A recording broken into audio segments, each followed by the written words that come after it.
But it's too late now. I remember. I've been meaning to do this review kind of all week. But there were people at my house and I'm awkward. So that didn't happen. I finished this drama on, I think it was Monday or Tuesday, I think it was. I finished it.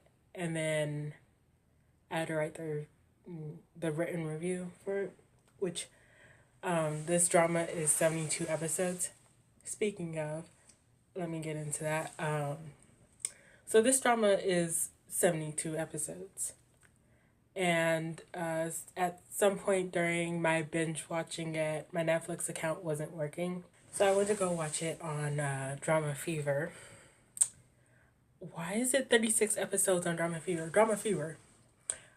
Like, I love Drama Fever, but at the same time, like, what are you doing? I don't understand.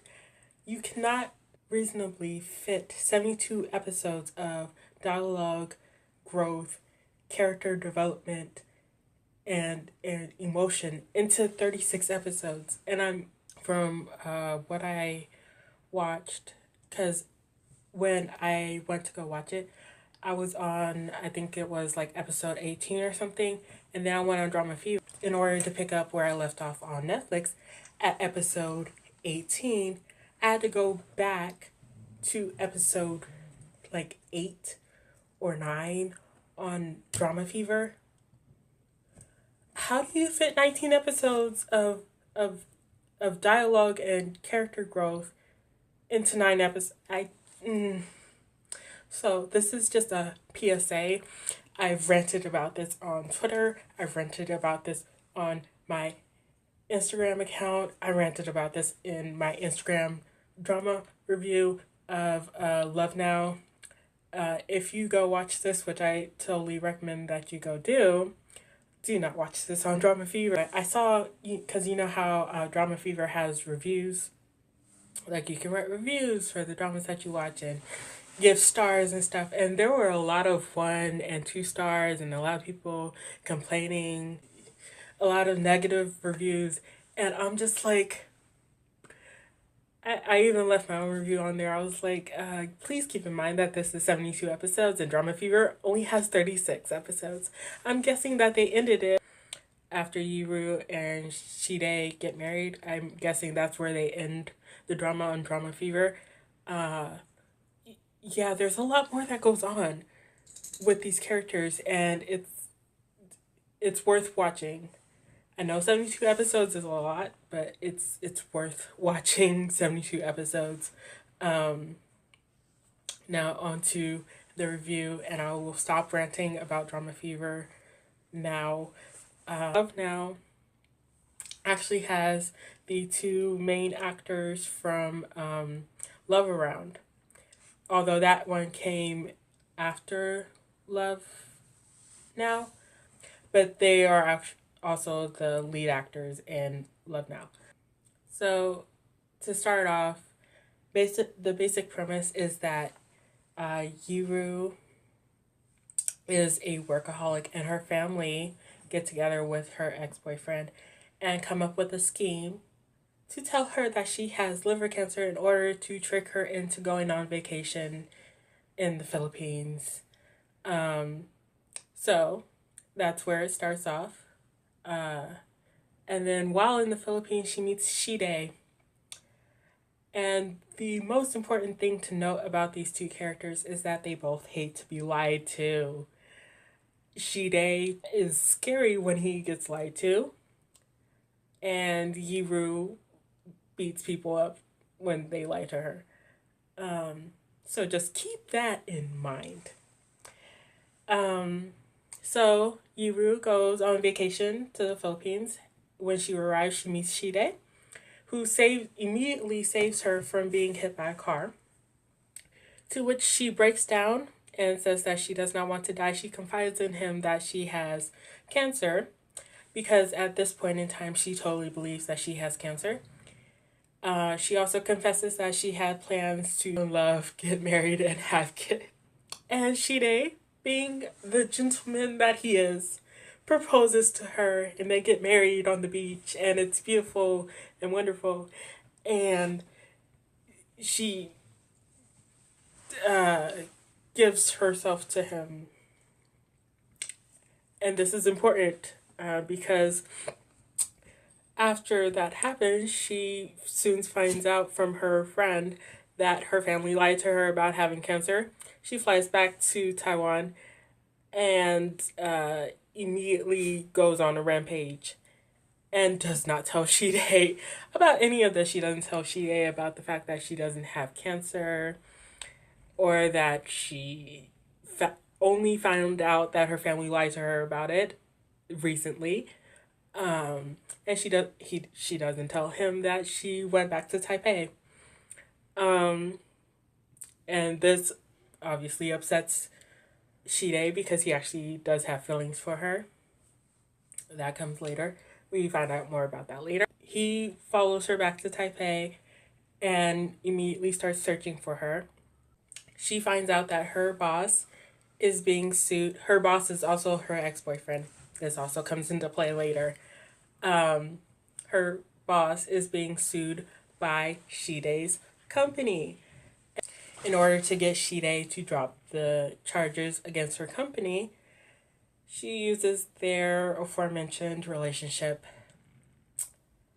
And later, Shide finds out that she has been lying to him in order to get to get him to drop the charges against her company. Remember what I said about Shide being scary when he gets lied to? Yeah, he then goes on to hire her company. I think they're an advertising company, but I have no idea. Hire her company and then proceeds to bully and make Yiru's life a living hell, basically, because he's angry and upset. Because he thinks that she lied from the moment that they met in the Philippines, not knowing that she actually did believe at that time that she had cancer. And it's very hard to watch. Although, I will say this, as we get both sides of the story, like we get Shide's side of the story, and so we sympathize with him even though he's doing really, really horrible things to Yiru. We sympathize with him, but we also sympathize with Yiru because Shide's doing all these horrible things to her. But she was also a victim in this, which when she actually does confess that she's been lying to him, she doesn't explain the full story. She just explains that, she lied to him to get him to drop the charges against her company. But she doesn't explain that her family lied to her in the beginning, and that's why she thought that she had cancer to begin with.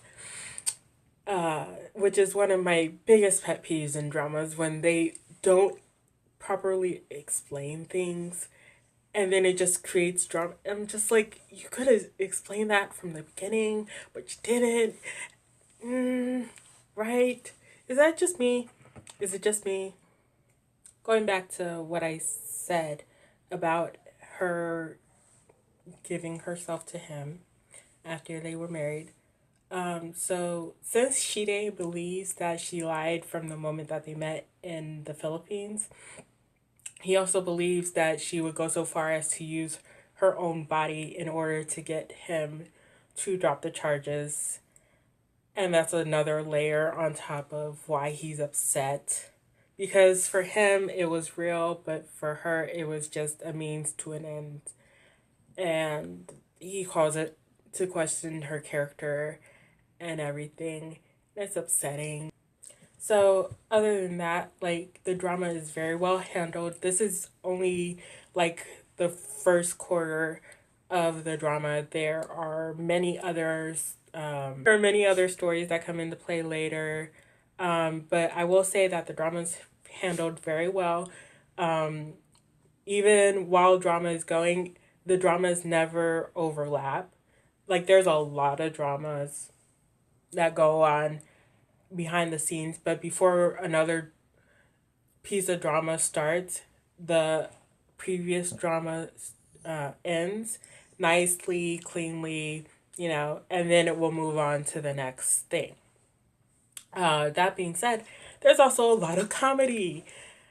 This drama will have you both crying with sadness over the characters, with the comedy. Um, it's really funny. I cried laughing multiple times. It's hilarious. Like even characters who are supposed to be the antagonists. Well, there's really not a main antagonist for this drama. The antagonist is the drama that happens. There are characters who do mess up things, but again, because you get both sides of the story, you never really end up hating them. You sort of sympathize with them too, because the reason why they're doing the messed up thing is like you can reasonably understand why they would do such a messed up thing, because they are upset over what happened.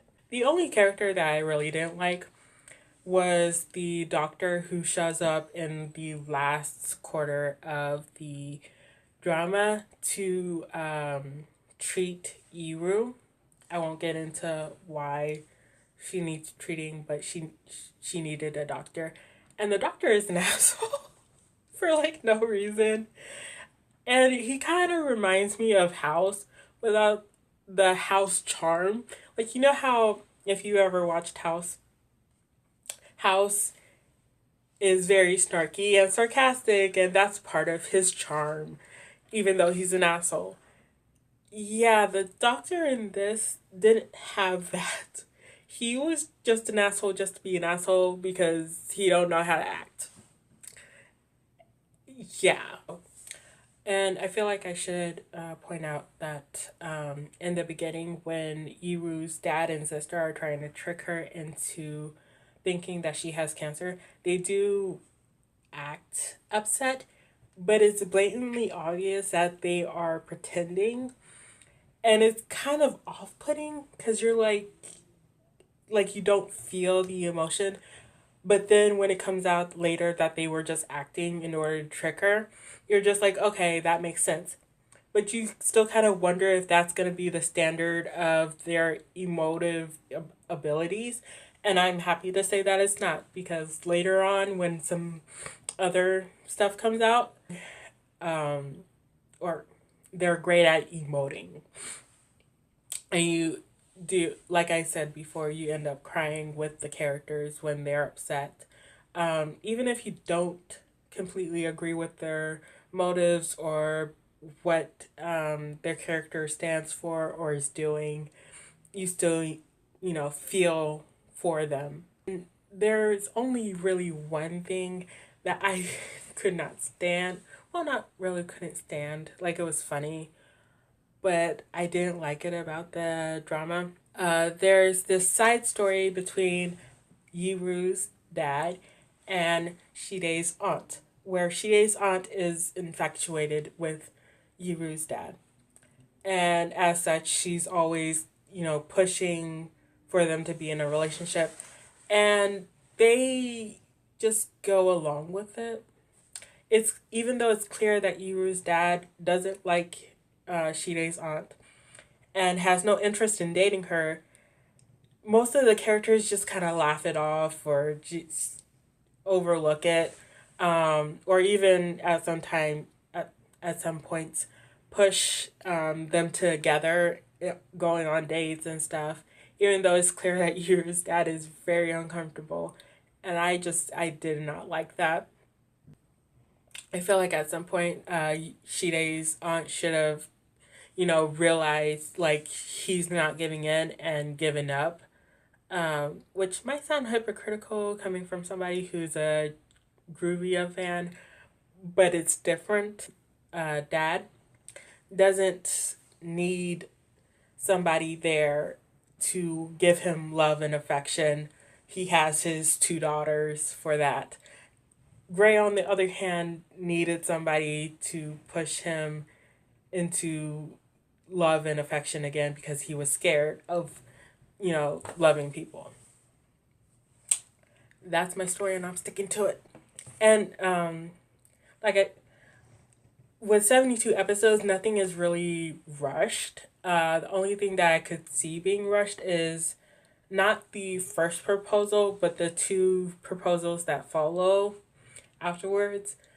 In my opinion, happened too quickly into the relationship to really be believable. It felt a bit rushed. Like, why are you proposing so quickly after getting into a relationship? Um, they kind of explain why, but it's not, in my opinion, believable that somebody would still propose that quickly after getting into a relationship. And the music is good. Nothing really memorable. Nothing that I'm gonna like look up and put on repeat. I haven't even listened to the soundtrack since I finished watching it. Although one of the songs did remind me kind of the the instrumental music in Avatar: The Last Airbender. It kind of reminded me of that. Overall, I'll probably be watching this drama again. You should probably just go watch it if you're down for that kind of commitment. And if you don't have Netflix, I would suggest just searching it into Google and finding it somewhere online.